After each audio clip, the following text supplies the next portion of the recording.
mag-aral ng salita ng Diyos. Amen. Muli po, isang pinagpalang umaga sa ating lahat. Good morning po. Nag-breakfast ba? Parang hindi.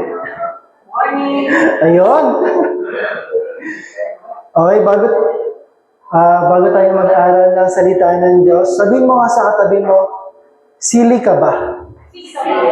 Sili ka ba? Yung manghang. Sili ka ba? Alam mo bakit? Patuloy ka kasi nagmamahal. Narinig ko lang to, hindi kasi ako namamalengke, wala akong update sa ano. At nabalitaan ko, nagtaas na naman ang sili, ang presyo ng sili ngayon. Nabalitaan niyo po ba? Oh, taas pala. Buti lang, di ako mahilig sa maanghang. Okay, sabi mo, patuloy ka pa rin nagmamahal. Di ba? Kung sa mundo, negatibo yung pagtanggap nila sa mga nangyayari sa isang anak ng Diyos, kahit anong balita pa yan, may kagalakan tayo sa buhay. Amen? Magtaas man yung mga gustong magtaas, tayo patuloy pa rin magmamahal. Amen? Patuloy pa rin magiging isang anak ng Diyos. So, dapat hot ka ngayon. Kung patuloy kang nagmamahal. Amen? Hot and spicy. Ayan, at ang number 1 po sa ating papa-auction, si Nanay Norma. Amen. Yan ang isang number 1 na patuloy na nagmamahal. Amen? Okay, so, Lord, patuloy niyo po kaming samahan sa araw na to. Samahan niyo po kami, Banal na Espiritu, at dalangin po namin na ang presensya mo ay dumaloy sa lugar na to. Patuloy pong dumaloy ang wisdom na nagmumula sa iyo, Panginoon, ang kagalakang nagmumula sa iyo. At wala po kaming ibang desire, Lord, kundi yung puso na to ay patuloy na mahubog, patuloy na mabago. Hindi lamang madagdagan ang aming kaalaman, Panginoon, kundi ang puso namin, ang buhay namin ay lumalim sa pananampalataya sa iyo, Panginoon. Kaya salamat po, Lord, sa araw na to dahil may gagawin ka sa aming pamilya, may gagawin ka sa aming mga sitwasyon, may gagawin ka sa aming mga buhay, may gagawin ka sa lugar na to. Kaya po, pinupuri ka namin, niluluwalhati at sinasamba sa pangalan ni Jesus. Amen and amen.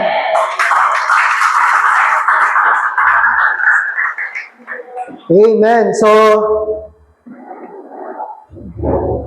malapit na po tayong magpaalam sa ating tema na Share Jesus, na kung saan patuloy pa nating paglalalimin yan.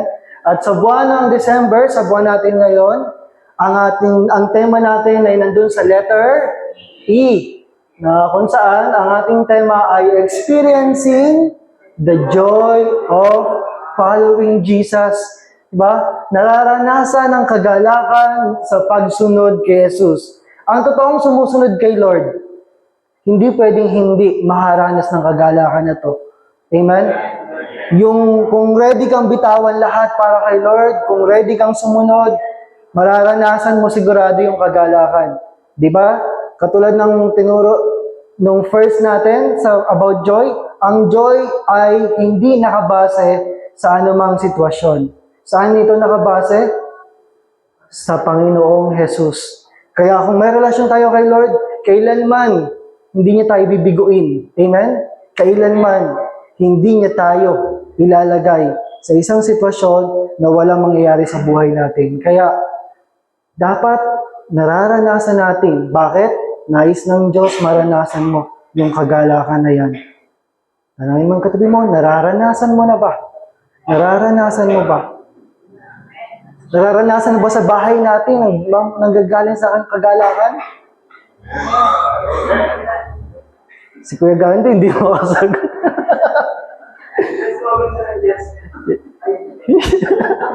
Sinagot ka ulit. Nag-idol ulit si Ate Weng sa'yo. Kala ko si Ate Weng nanligaw sa'yo. Okay, para po sa umaga na to, ang ating verse sa binigay sa atin ng Panginoon is in Matthew 25, verse 21 and 23. So pagka po ganito yung settings, pag nakita ninyong may comma, mapapansin nyo, yung verse 21 sa yung verse 23, karamihan ng translation, magkamukha sila. Same lang, parehas lang. Kaya 21, 23, ito na yon. Okay? Sabi dyan sa ESV, His master said to him, "Well done, good and faithful servant. You have been faithful over a little, I will set you over much. Enter into the joy of your master." Okay? Ang Matthew 25, ang portion na to ay kinuha po sa kwento, sa talinhaga ng Panginoong Jesus patungkol sa the talents, the parable of the talents, ang talinghaga patungkol sa talento, sa gintong salapi. Di ba? May isang tao, aalis, magbabiyahe, tinawag niya yung kanyang mga tauhan. Gandhi, Paul, Pipoy, ito. Okay? Hindi ko alam kung sinong gagalitin ko. Yung isa, binigyan ng 5,000. Si Pipoy, binigyan ng 5,000. Saan mo gusto? Walang 5,500, tatlo. 5,000, 2,000, 1,000. Iyan yung tatlo. Sabi kasi doon, bakit ganon? Bakit yung isa 5,000? Bakit yung isa 2,000? Depende sa kanilang kakayahan. Amen? Kaya alam ng Diyos kung anong kakayahan natin. Yung isa binigyan ng 5,000. Yung isa binigyan ng 2,000. Yung isa binigyan ng 1,000. Okay? Kasi paalis na siya. Binili na niya yung kanyang ari-arian. Pero nung bumalik na yung Panginoon, yung amo, after ng matagal na paglalakbay, hinarap niya ulit yung mga tauhan niya. Pinag-report niya. Sa si Gandhi, andun po masipag, nagtatrabaho pa rin. Tulog. Okay? Nag-report na kasi, dumating na yung amo, sasalubong. May pasalubong yung amo. Okay? So, nag-report ngayon yung isa, sabi ng isang 5,000, "Lord, kumilos ako, may ginawa ako sa 5,000. Kumita ito ng 5,000. Anong sabi sa verse 21? "Well done, good and faithful servant." Yung isang 2,000 yung binigay sa kanya, kumilos din siya. Kumita rin ng 2,000. So yung 2,000 niya, naging 4,000. Kumita ng another 2,000. Ganun ulit yung sinabi sa verse 23. Kaso merong isa, binaon sa lupa. Natakot. Kaya nung humarap siya sa amo niya, sa Panginoon niya, wala siyang maibigay kundi yung 1,000. Ano nangyari sa kanya? Tinawag siyang tamad at masama. Kaya sabi sa kanya, "Ikaw tamad at masamang alipin, lingkod.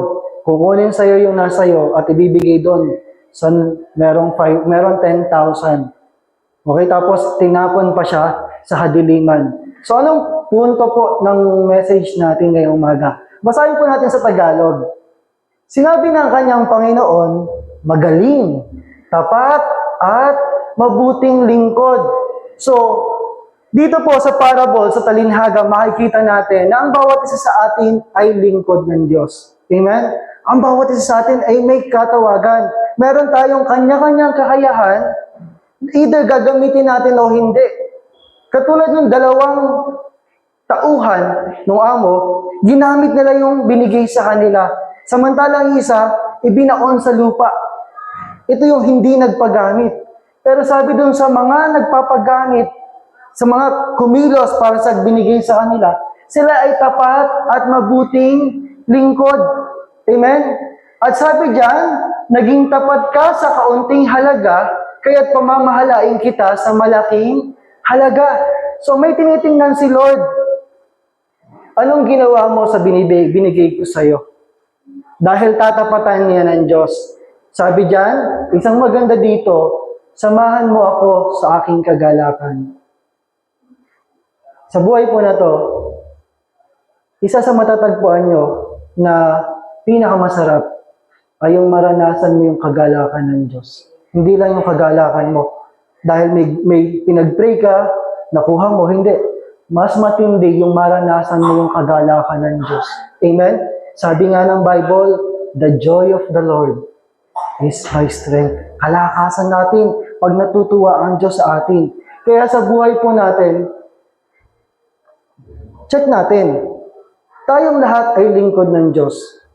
Ang tanong, sa buhay na to, ginagamit mo ba yung pinagkatiwala sa'yo? Kaya po ang sub-team natin ay experiencing joy in serving Jesus. Nakakaranas ng kagalakan sa paglilingkod kay Jesus. Ang tao po na kinilala ang Panginoon sa buhay niya, susunod yan. Amen? At ang initial reaction, ang initial na gusto ng pusong sumusunod kay Jesus, maglingkod. Magbigay. Lord, anong kailangan mo? Anong pwede kong ibigay? Amen? Hindi lang to pagdating sa pera. Ang isang taong sumusunod kay Jesus, may desire to serve the Lord. Amen? Kaya makikita mo sa isang tao, meron pa ba tong desire? O walang desire? Amen? Do you experience the joy of serving Jesus? Kaya nga, mahalaga na sa buhay natin, are we desiring, naghahangad ba tayo na makapaglingkod kay Lord? Bakit? Kasi inaasahan ng Diyos. Iyan ang initial reaction, ang automatic reaction ng taong sumusunod sa Panginoon. Amen? Kaya sa umaga po na to, pag-aralan natin, ano nga ba yung 5 S o 5 S's of joy in serving Jesus? Ang 5 S ng kagalakan ng paglilingkod kay Jesus. Ano ba yung nararanasan ng isang taong sumunod at naglingkod sa Panginoon? Okay po na umattend, okay na makinig, okay na manalangin ka, mag-worship ka, pero mas matindi pa rin pag yung buhay mo, pinagamit mo sa Diyos. Amen? Ito yung mararanasan lamang ng mga naglilingkod sa Panginoon. Kaya nga, hindi naman lahat lagi agad diretso punta. Amen? Meron muna dyan, tagaligpit ng silya, tagapunas ng salamin, tagasaway ng bata, taga-alalay sa ating mga elders. Di ba? Maraming pwedeng gawin sa Iglesia ng Diyos. Ang tanong, gusto mo ba na maging makapaglingkod sa ating Panginoon? So ano ba yung 5 S? 5 S po sa umaga na to. Sabi mo, 5 S's. 5 S's. Sino ba yung SS? 5 S's of serving, the joy of serving Jesus. 5 S na mararanasan na isang tao na naglilingkod sa Panginoon. Amen?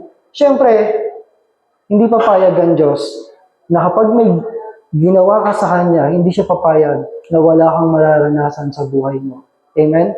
Kaya, unang S na mararanasan ng isang taong sumusunod, naglilingkod kay Lord. Diba? Sa iglesia po natin, sa CLGM, proud ba kayo na within 2 years, binigyan na tayo ni Lord ng isang church building? Amen? Diba?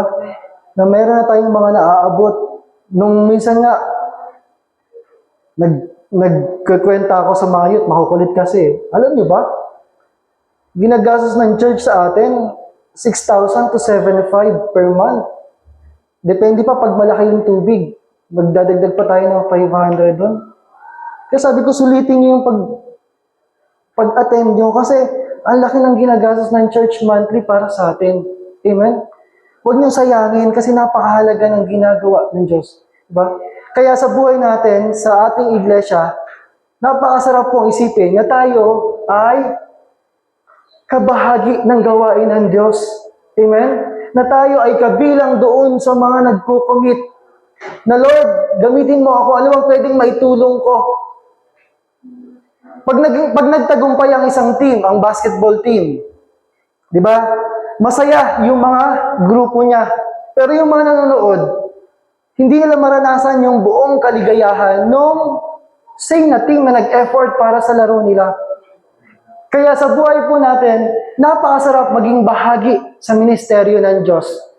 Biruin niyo yung pinakamalaking Diyos, yung pinakamayamang Diyos, yung pinakamabuting Diyos, pinili tayo para pagkatiwalaan, maging bahagi sa Kanyang kaharian. Kaya mahalaga kumikilos tayo sa anumang kaparaanan na meron tayo. Kaya nga dun sa Matthew 25, dapat ma-realize natin, ano ba yung binigay sa akin na gift ni Lord na kailangan kong gamitin? Na pwede kong maitulong sa iglesia ng Diyos. Meron dito magaling magluto, ginagamit sa pagluluto. Merong magaling maglinis, ginagamit yung paglilinis. Sino dito yung magaling manaway? Dito, nasa taas. Ginagamit. Nahuhulog. Kaya lang, laging pagkatapos magturo, ang daming sinasabi. Amen. Gamitin natin kasi napakasarap maging bahagi sa gawain ng Diyos. Sa dinami-dami ng taong magagaling, matatalino, may talent talaga. Ikaw yung gusto ng Diyos na magamit sa Kanyang iglesia. Kaya we need to share, maging bahagi. Iyon yung joy natin, kabahagi tayo sa iglesia ng Diyos, sa bahagi, sa ginagawa ng Diyos. Kasi yung pag nag-top ka dyan, kailangan na dyan yung commitment mo, yung oras mo, yung lakas mo, yung pagod mo. Kaso minsan may mga tao, dahil hindi solido yung kanilang relasyon sa Diyos, hindi sila makapag-commit. Pero yung mga tao, walang ibang desire kundi maglingkod kay Lord. Willing na willing. Lord, kahit tagawalis lang ako, kahit ayos lang ako ng parking, gagawin ko. Kasi iba pa rin yung bahagi sa kaharian ng Diyos. Tandaan nyo iba yung tambay sa may ginagawa. Iba yung nararanasan ng tambay sa nagtatrabaho. Totoo? Amen, di ba? Iba. Kaya nga ang sabi dito sa 1 Corinthians 15:58, sa ESV ang sabi po, therefore, ang sulat ni Pablo sa mga taga-Korinto, therefore, my beloved brothers, iba po yun, iba. Hindi po yun yung sa inyo. Iba po yun. Nasa nasa room yun sa inyo. Okay? Sabi dyan, my beloved brothers, be steadfast, immovable, always abounding in the work of the Lord, knowing that in the Lord, your labor is not in vain. Kanina nag-CR ako, naabutan ko wala ng tubig. Sabi, Lord, i-give ka muna. Lord, mag-aaral pa ako. Sige, Lord. Yung mag-i-give lang ako, yung meron joy, yung kahit nakalimang timba lang ako. Sabi ko kay Darwin, ikaw naman pumalit sa akin mamaya pag naubos dyan. Yung kahit mag-i-give ka lang para kay Lord. Yung maranasan mo bang kausapin ka ng Diyos? Amen? Kaya ang iglesia, hindi to one-man team. Hindi lang to 5-man team. Hindi lang to 10-man team. Hindi lang to pang leaders. Amen? Ang iglesia ay sama-samang nagtutulungan ang bawat isa. Kapag merong hindi nagfa-function, doon bumibigat yung sitwasyon. Kaya kailangan lahat tayo kumikilos para maging bahagi ng iglesia ng Diyos. Amen? Kahit si David sa si Daniel, meron na silang role na binigay ang Diyos. Ilan na yung nag-mine? Tapos kapabilan, magdagdag ka pa ng kulang pa pala. Hindi ko nabilang kung ilan yung gustong mag-mine, ang dami nagma-mine. Yung kahit baby ka lang, you have the role of giving joy to others, di ba? Yung kahit makita mo lang sila, nagkakaroon tayo ng kaligayahan sa buhay. Kaya, kung meron kang gagawin kay Lord, ibigay mo na yung best mo. Sagad mo na. Attend ka lang din. Ano bang maitutulong ko po dyan? Tandaan nyo, ang tambay, walang payroll. Kahit anong pila mo, wala kang payroll. Pero yung nagtrabaho, at the end of the day, may payroll ka kay Lord. Kaya pagbigay mo na yung best mo. Kasi sabi diyan, always abounding in the work of the Lord, be steadfast, immovable. Sabi sa Tagalog, kaya nga mga minamahal kong kapatid, magpakatatag kayo at huwag matinag.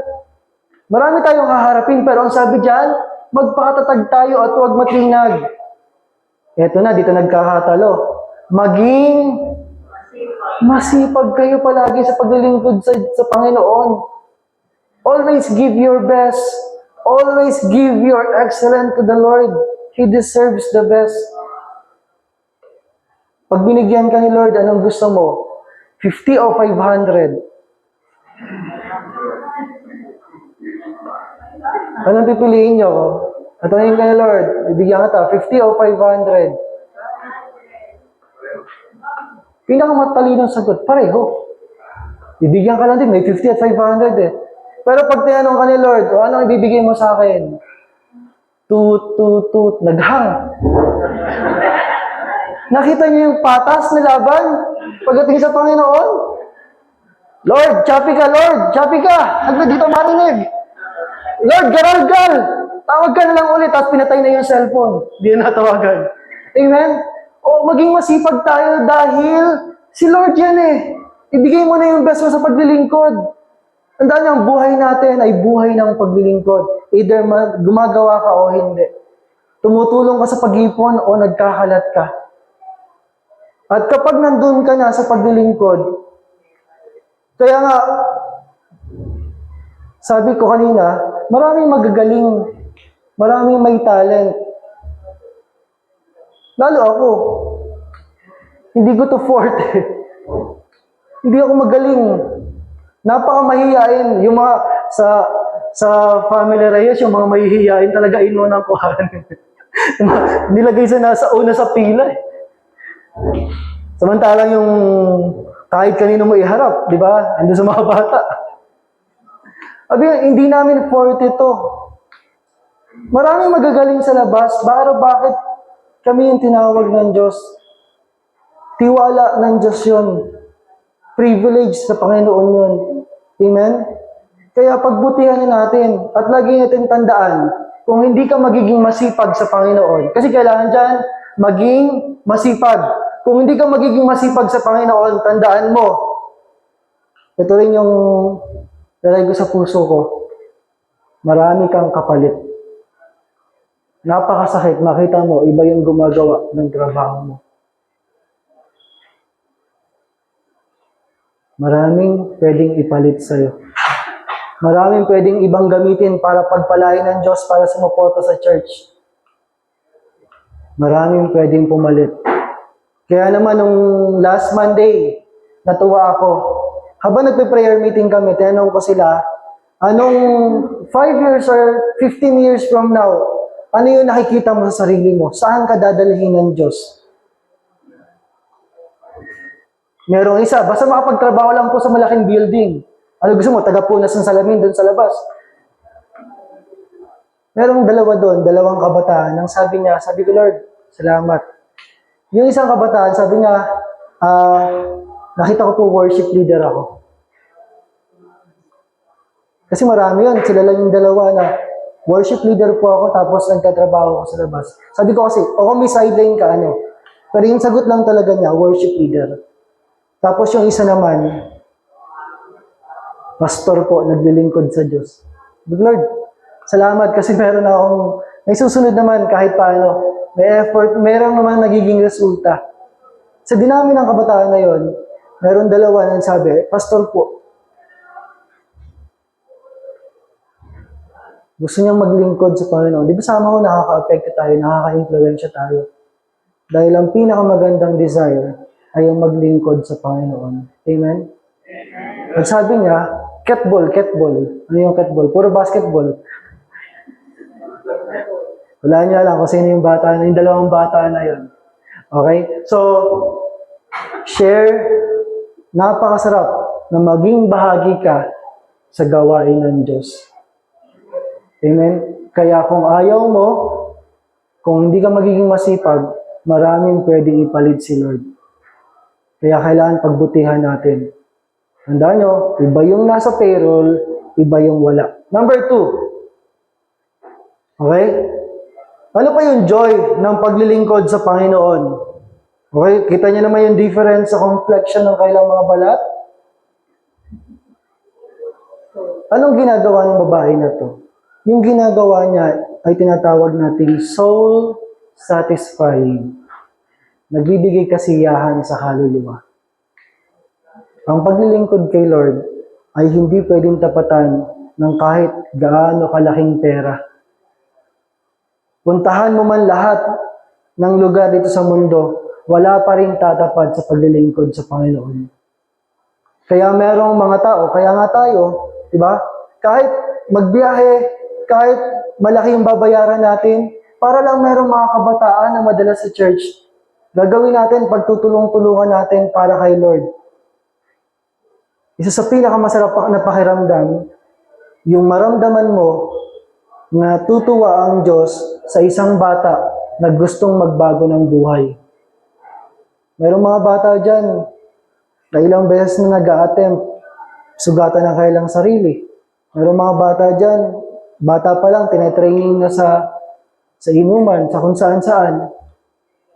Pero yung makita mo, yung mga buhay ay binabago ng Diyos, that is soul satisfying. Halimbawa, yung pagbili ng cellphone. Siguro naman, lahat tayo matutuwa kapag maganda yung cellphone na bibili natin o bibigay sa atin. Amen? Ang satisfaction nun, hanggang panlabas lang. Pero yung kapag meron kang isang kaluluwa na ibinalik sa Panginoon, ang satisfaction nun, hanggang kaloob-looban mo. Bakit? Kasi natuwa ang Diyos sa langit. Nararamdaman mo yung katuwaan niya, iyon yung satisfaction mo. Kaya nga anong sabi ni Jesus? Hindi niyo ba alam, ang pagkain ko ay gawin ang kalooban ng Ama. That is our purpose in life. Na kapag ang soul satisfied ang soul mo, doon mo makikita yung joy na ang buhay mo may destination. May purpose, may layunin. Madali bang mag-mission? Halimbawa, punta kang Africa. Padala natin pinadala ni Lord si Nanang Sabel sa Africa. Wow! Then nagdala daw ng asawa, nakapag-asawa, no? Kaso nag-brown out, hindi daw makita yung asawa. Nung umiti, ayun, nakita na. Oy, dati, may manliligaw si Tabibi na di ba? Boyfriend ba? Naging boyfriend? Dentist, oh. Kaya lang, pag nagba-brown out, hindi makikita. Joke lang naman po yun, hindi man tayo racist. Pinapasaya ko lang kayo na ang isang naglilingkod kay Lord, bakit ka so satisfied? Kasi nakukuha mo yung purpose mo. Kahit anong gawin mo sa labas, kahit anong puntahan mo, pwede ka pa rin ligaw inside. Pero dahil naglilingkod ka kay Lord, dito pala ako tinawag. Ito pala yung layunin ka sa buhay. Nauuwi ka sa Lord, Lord, nagawa ko yung gusto mo. Nagawa ko yung purpose ko. Hindi ako ligaw, hindi kung saan-saan lang. Alam mo kung para saan ka tinawag. Sabi nga ng kape, para kanino ka? Nabangon. Okay? So, sabi ng verse natin, sabi ni Paul sa mga taga-Galatians in New Living Translation, obviously, I'm not trying to win the approval of people, but of God. If pleasing people were my goal, I would not be Christ's servant. Pinakita niya, ito yung sitwasyon. Ito yung depensa niya. Bakit ko sinasabi ito? Dahil ba sa nais kong mapuri ng tao? Papaliwanag si Paul. Sabi niya, hindi. Ang papuri lamang ng Diyos ang tangi kong hinahangad. Remind natin ang ating mga sarili every now and then. Ang papuri lamang ng Diyos ang tangi kong hinahangad. Amen? Kasi, kung tao, gusto ko lang lagi i-please si Pastor Remy. Bibigyan niya ako ng pera, minsan hindi. Mapapagod ako kasi tao yung paglilingkuran ko. Pero pag si Lord yung paglilingkuran natin, sigurado hindi ka uuwing luhaan. Kaya mahirap pag sa tao ka umasa Kailangan umasa ka sa Diyos palagi. Ibigay mo sa Kanya. Kaya ito yung isa sa magiging motto natin. Ang papuri lamang ng Diyos, ang tangi kong hinahangad. Gagawin mo yung isang bagay, kahit mahirap, kahit makulit yung mga kabataan, kahit napakababait ng ating mga warriors sa likod. Diba, pag every Sunday, simula pa lang, meron silang mga groupings na sila pa'y pinakamaingay. Yeah, kahit ganun, sabi dyan, sabihin natin palagi, ang papuri lamang ng Diyos, ang tangi kong hinahangad. Okay? So satisfying ang paglilingkod kay Lord. At number 3, isa pa sa dapat nating tandaan, if you are serving the Lord, kapag nais mong maglingkod kay Lord, kapag naglilingkod ka sa Panginoon, mararanasan natin yung storing eternal treasures. Nag-iimbak ng kayamanan pang walang hanggan. Sabi nga sa Bible, di ba? Mag-impo kayo sa langit na kung saan hindi nasisira ng kalawang, ng mga moth, hindi nasisira ng mga vermin, hindi nananakaw ng mga kung sino-sino. So, ang buhay pala natin, mga kapatid, araw-araw tayo ay nag-iipon. May mga tao, nag-iipon ng pera. Gagawin ang lahat para makaipon ng pera. Hindi ito masama. Pero ang masama doon, yung kakalimutan mo ang Diyos para lamang dito. So, ang buhay natin pala ay nag-iipon. Nag-iipon tayo. Meron naman, kapag hindi ka sanay mag-ipon, kapag hindi mo to alam, ang mga naiipon mo sa buhay, sama ng loob. Kapag wala kang relasyon sa Panginoon, eto mga maiipon mo, galit, hindi pagpapatawad, yung inggit, selos, mga bagay na nilalagay ng kaaway. Kaya ang goal natin, eternal treasures dapat yung iipunin natin. Alam niyo po ba, habang pinag-aaralan ko to, sa akin lang naman to na meron tayong, dito pala may mga bank accounts. Ako hindi ako magtataas. Nakailang open ako, lagi nasasara. Yung huling pinag-open ako, naunahan ako, kaya naisara na namin yun. So ito yung mga bank accounts. 1, 2, 3, 4. Si Yana, buday pa ako ni Yana. May bank accounts. Meron pala akong GoTime. Pwede na yun, di ba, alay? Sino yung mga GoTime? May bank accounts na rin tayo. Hindi ko lang kung kasali yung Gcash na pero bank accounts. Alam nyo yung mga kaklase ko, magaganda yung mga buhay na nila ngayon hindi pala. Malalakas na silang kumita ng pera. Hindi ko pwedeng sabihin yun. Si Lord lang pwedeng magsabi nun. Okay? So,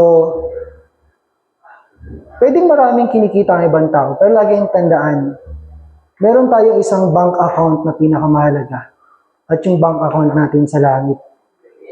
Kaya ito yung bilin ng Panginoon, mag-impo ka sa langit na kung saan kahit ang magnanakaw, hindi mananakaw. Diba? Dapat lagi tayo nag-iipon sa langit. Yung bank account na yon hindi lang pang langit, pwede mo rin maranasan dito. Pwede mo magamit dito. Ganon katindi ang bank account na yon. Diba yung pag dollar account, dollar lang. Pag peso account, peso lang. Pero ang account natin sa langit, dito, doon, magagamit mo. Amen? So, meron pala tayong account. May iniipon tayo. Kaya, yung buhay natin, nag-iipon tayo Whether kay Lord o hindi kay Lord. Paano ba tayo makakapag-deposit sa ating mga bank accounts? Paano ka ba makakapag-ipon sa langit? Anong sabi ng Biblia? In 1 Timothy 6:18-19, they are to do good. Paano daw? To do good, to be rich in good works, to be generous and ready to share, thus storing up treasure for themselves as a good foundation for the future, so that they may take hold of which is truly life. Sa Tagalog, anong sabi? Paano tayo makakapag-deposit? Paano tayo makakapag-ipon sa langit? Utusan mo silang gumawa ng mabuti. Kapatid, everyday, piliin mong gumawa ng mabuti. Kaya yun naman sa akin yan. Ano mapapala ko dyan? Tandaan mo, may bank account ka sa langit. At magpakayaman sa mabubuting gawa. Kaya nakakalungkot yung mga tao na ginagawa ang lahat, maging mayaman lamang sa buhay na to, pero kinakalimutan ng Diyos. Ano yung sabi sa Biblia? Kumita siya ng malaki, naka-harvest siya ng marami. Sabi niya, magpapatayo ako ng malaking storage para dun sa mga harvest ko. Nagpagod siya, kumita siya ng malaki, nag-harvest siya ng marami. Marami siya pa siyang pinagplanuhan. Sabi niya, tutulog na lang ako, mag-e-enjoy na lang ako sa buhay. Dami niyang plano. Pero anong sabi sa kanya ng Panginoon? You fool, hangal, sa gabi na to, kukunin ng iyong kaluluwa. Sabi niya, sino ang magbe-benefit ng mga ginawa mo?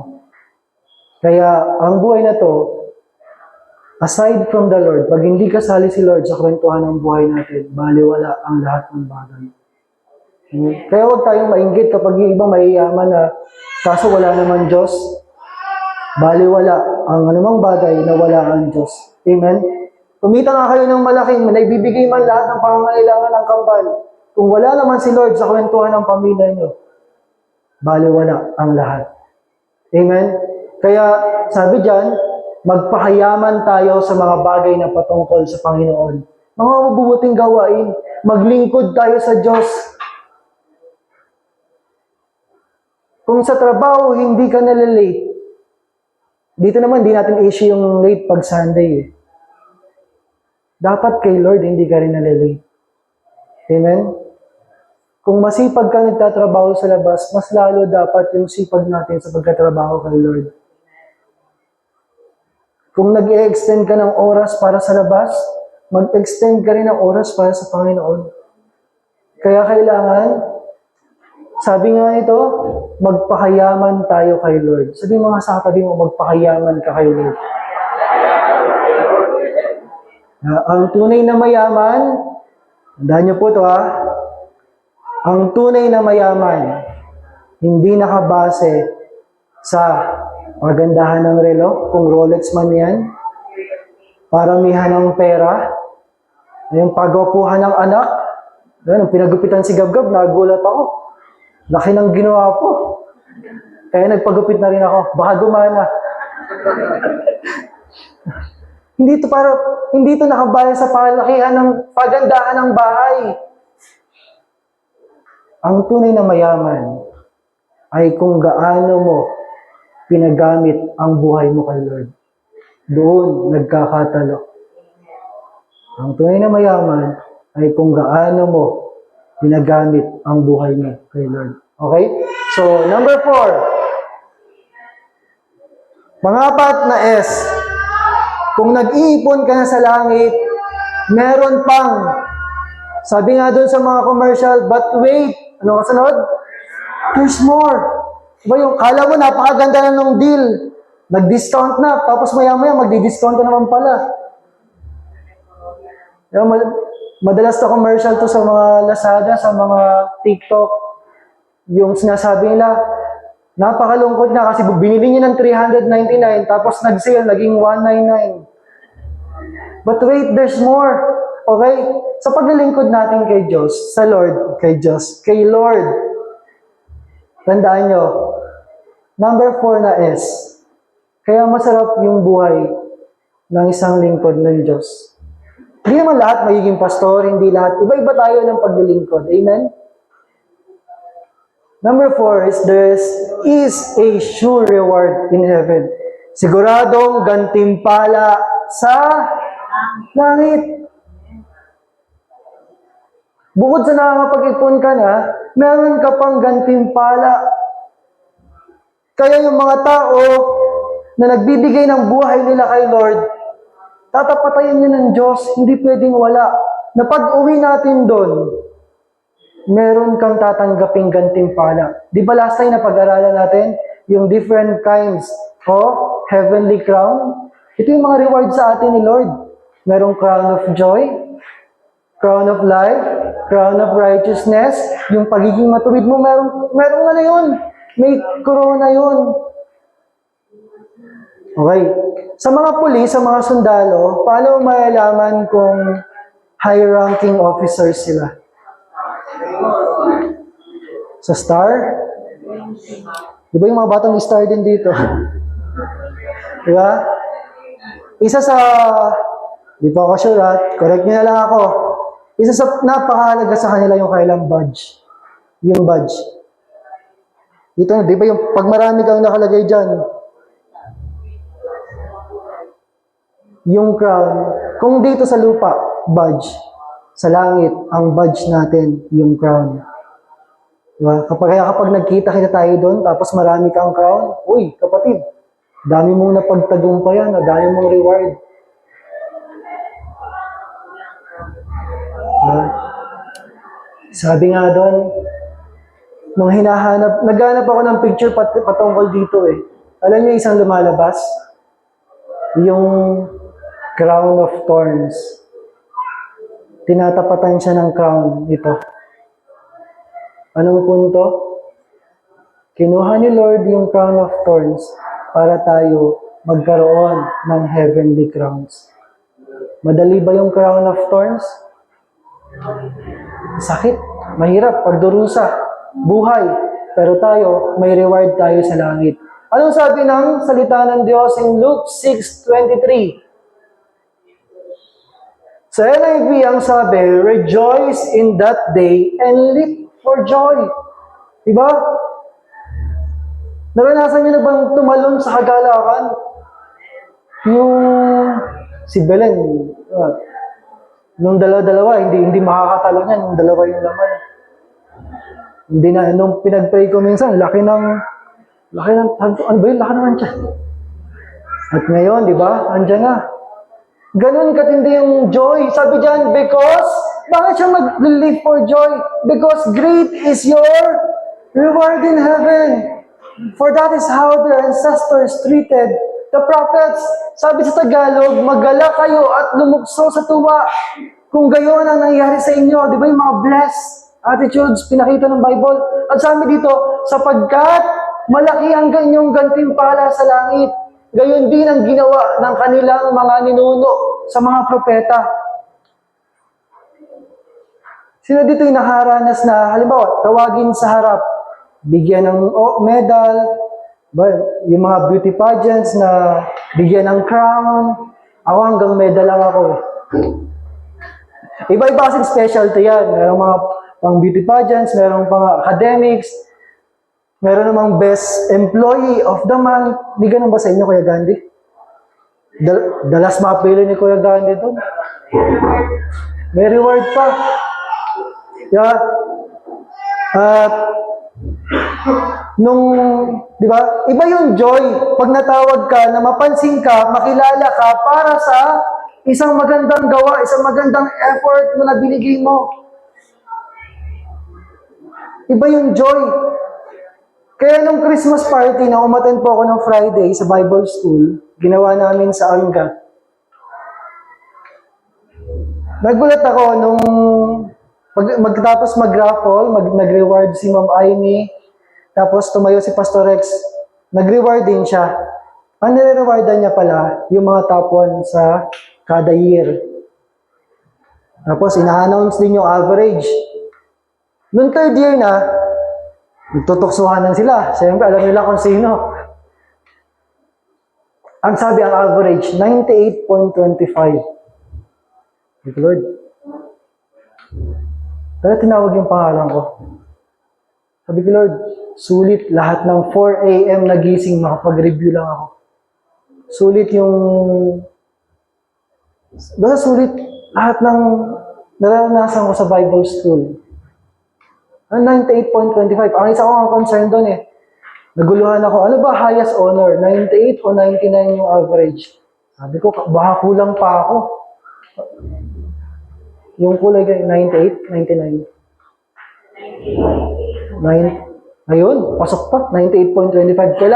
Kailangan pagbutihan ko pa kasi baka malaglag na ako. 0.25 lang yung allowance ko eh. Kaya patuloy niyo po ang pag-pray at alam niyo, nung first year kasi ako, matuling kwento lang, nung first year ako, yung mga pumupunta doon ng mga estudyante, grupo-grupo sila kasi magkakasama sa church. Samantalang ako, wala akong makausap kasi isa lang po akong si LGN. Sila, ito yung church nila, ito yung church nila. Pagkwentuhan sila. Kaya nung nagkaklase na kami nung tuwing Sabado, sabi ko, ang sarap pala sa pakiramdam na kaklase ko na yung mga kasamahan ko sa church. Tapos nakita naman nila, hindi naman ganun kahirap. Tapos kagabi, meron pa reward. Yung most attentive may first honor saka second honor. Tapos yung mga early bird, yung na complete attendance, galante yung mag-asawa kasi nire-reward talaga nila.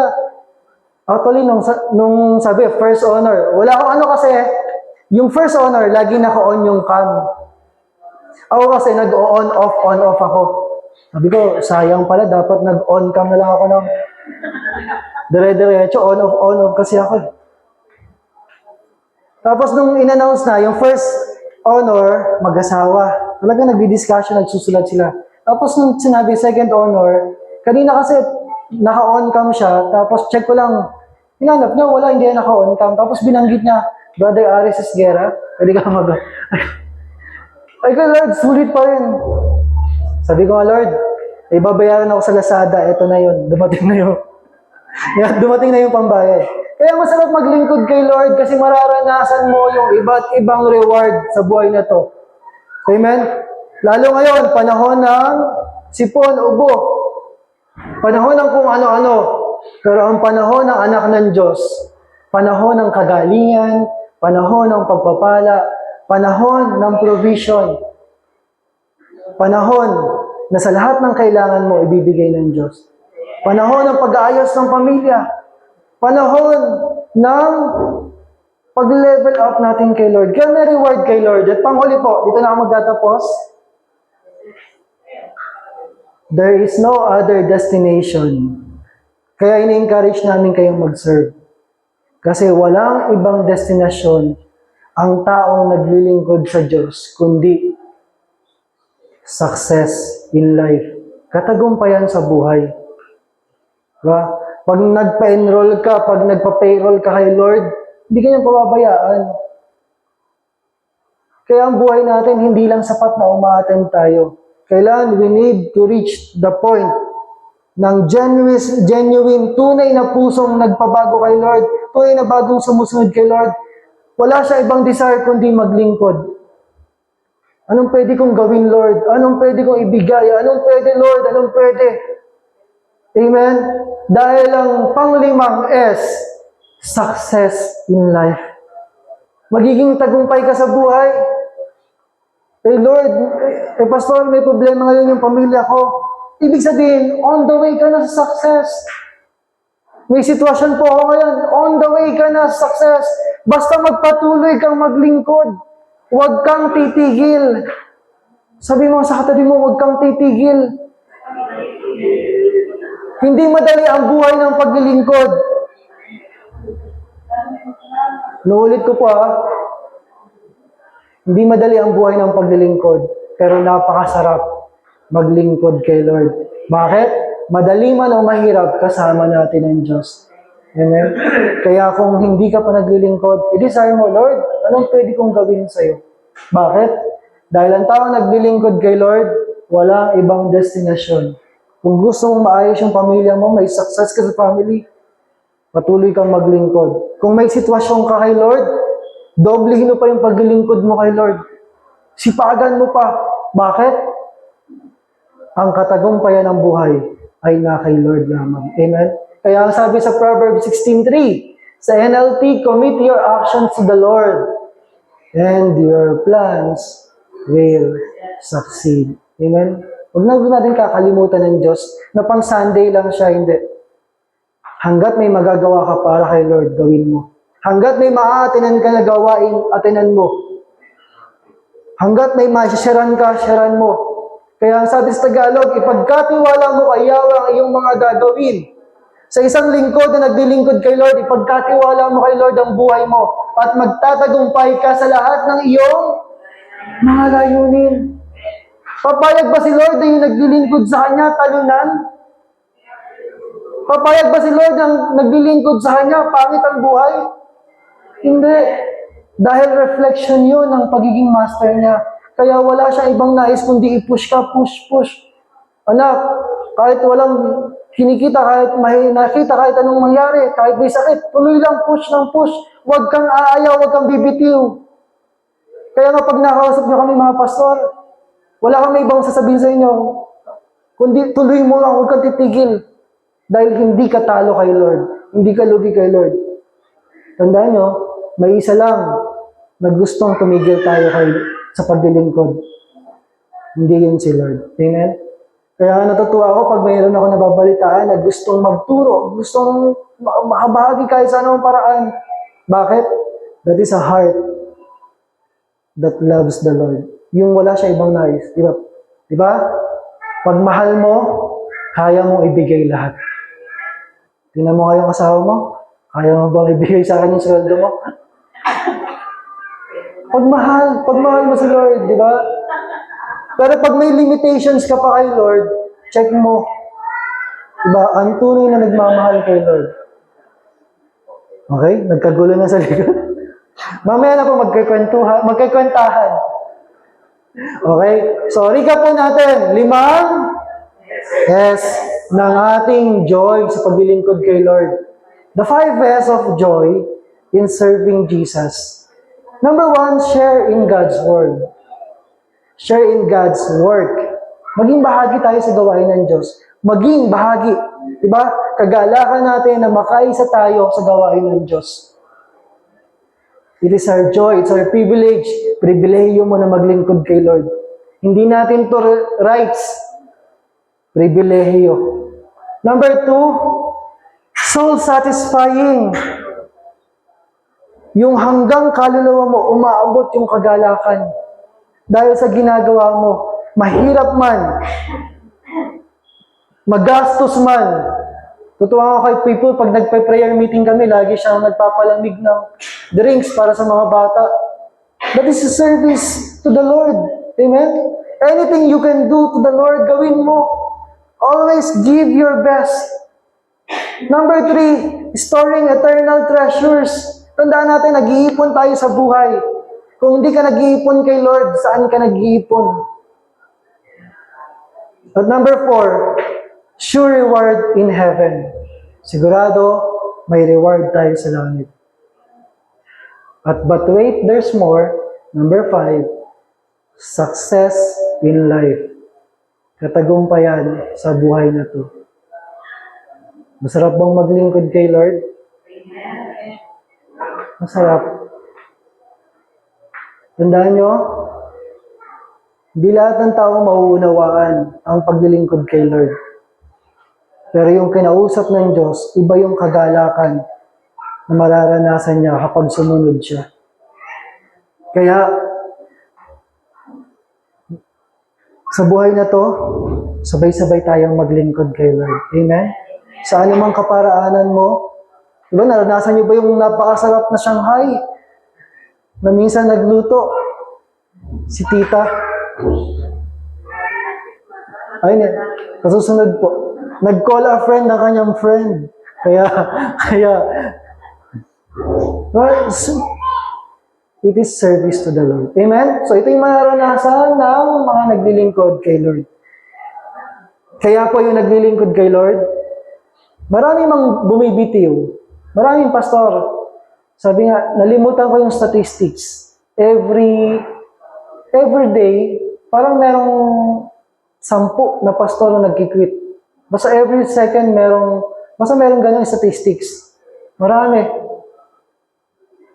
Kaya, isa sa mahalagang maunawaan natin, kailangan wala tayong ibang focus kundi si Lord. May joy sa Kanya. Sabi nga dito, iwanan ko po sa inyo tong Hebrews 6:10 to 11. Ang sabi diyan, God is not unjust. He will not forget your work and the love you have shown Him as you have helped His people and continue to help them.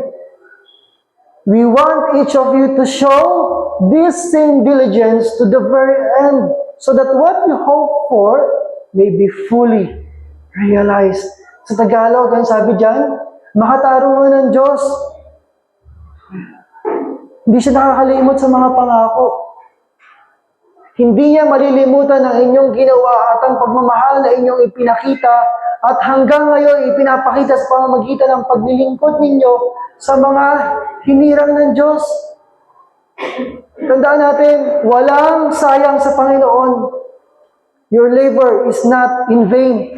Kaya ang sabi diyan sa verse 11, at nais namin ay patuloy na magsumikap hanggang wakas.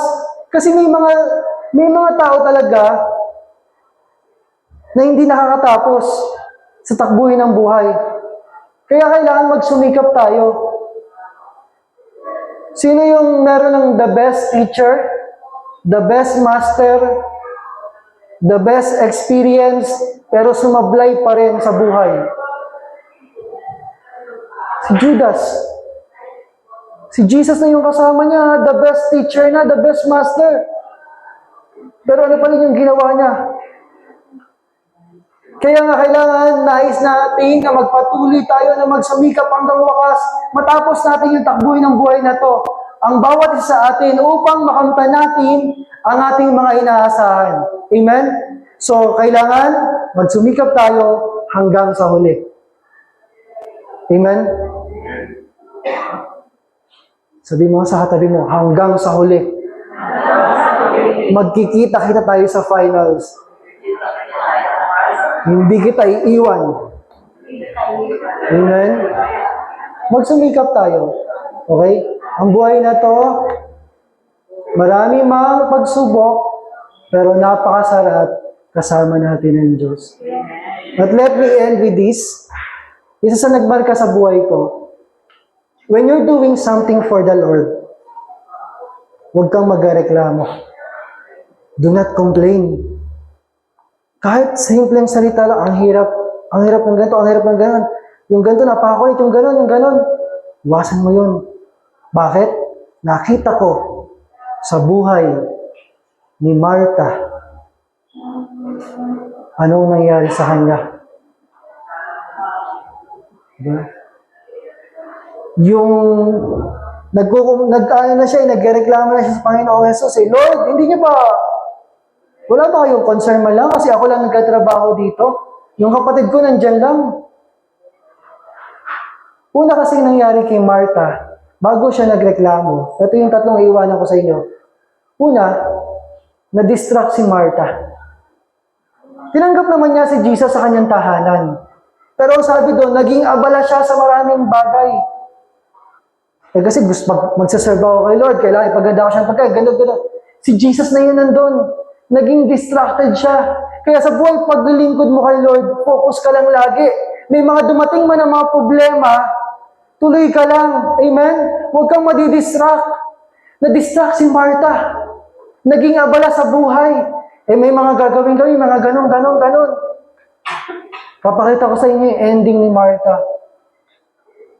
Dahil distracted na yung utak niya, marami nang nangyayari dito na bago ang nangyari, nagreklamo na siya at nagkukumpara. Yung isa wala namang ginagawa sa church, o isa nagtuturo na. Comparing and complaining, magkapatid yan. Nagkukumpara at nagreklamo. Si Mary, Lord, walang ginagawa. At yung pinakamasakit, sa panghuli, si Martha, worried and stress. Stress ang buhay niya. Samantalang si Mary, nandun nakaupo sa presensya ng Diyos, nag-e-enjoy sa piling ng Diyos. Kaya, pag maglilingkod tayo kay Lord, Kung dumating man tayo sa panahon na tayo stress, worried, maraming alalahanin, check natin ating mga buhay. Baka distracted na tayo sa buhay na to. Mag-focus ka lang kay Jesus na may gagawin ng Diyos sa buhay mo, may gagawin ng Diyos sa pamilya mo. Amen? Palakpakan po natin ang Diyos na buhay at lagi natin tandaan, the greatest joy that I know in this life is serving the Lord. Matinding kagalakan. Diba yung, Pastor Manny, wala namang ka-idea sa mga gawain. Tapos naging leader. Tinapakan lang niya, tinapakan. Di man niya alam paano mag-lead sa prayer, mag-lead sa testimony. Pero tinapakan lang niya, tinapakan. Bakit? It is His joy na maglingkod kay Lord. Kaya mararanasan natin yung greatest joy kapag naglingkod tayo sa Panginoon. Amen? Salamat po sa kay Lord. At tayo ay tutungo na po sa ating